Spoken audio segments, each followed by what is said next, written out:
The time and energy to get here, on the bus headed to where we'll be staying for the next 3 weeks, was no easy task. The flights were long, and once we got to the Heathrow airport, finding the rest of the group turned out to be a lot more difficult than expected. But while we were driving, I was surprised at how unfazed I was, that the cars were on the other side of the road. I knew it wasn't what I was used to, but it made sense in this world I had just stepped into. I was more amazed at how beautiful the houses were, all lined up in a row, seemingly just the same house over and over again.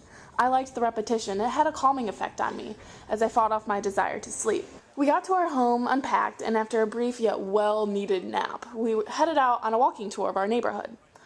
I was getting increasingly overwhelmed by everything when we came to Kensington Gardens. It was so beautiful and so peaceful. It completely took you out of the crazy bustling city, and I felt instantly calmed. Walking through a park. Kensington Gardens, actually. Near the end of our walk, we stopped at the Princess Diana Memorial Fountain, but then found the nearest subway station and had our first ride on the Underground back home. So here I am, and I'm really proud of myself because I'm like figuring everything out by myself, just I went and got groceries, I got postcards, and hopefully the right stamps. I'm pretty sure he screwed me over, but now I'm walking back. It's like 6, but it's a really long day, so I think I'm just going to take a shower or something and then probably go to bed. And I'm just really proud because people are looking at me really funny. Yeah, I'm doing it anyways. I'm vlogging. I look like crap because I haven't showered, so yeah. Okay, that's all I have to say. Bye! The next day we headed to the Tower of London, which didn't really impress me since I've seen countless chateaus and castles while in France. Watching the guards outside where the crown jewels are kept was pretty cool too. One of the girls on the trip, Jessie, and I walked across Tower Bridge before we met up with the rest of the group to go on what was called Wanderings and Wizards. It was a walking tour from a guidebook our instructor Shelby has.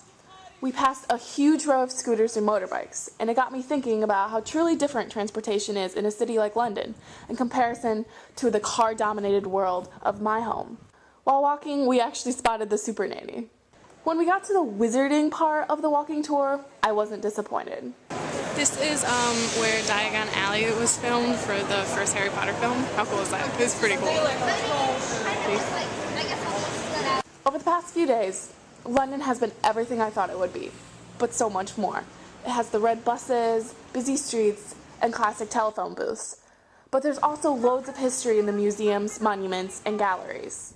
But then on just a short bus ride, you can see something like Stonehenge. Surrounded by rolling hills and farmland, it's still part of what makes England, England.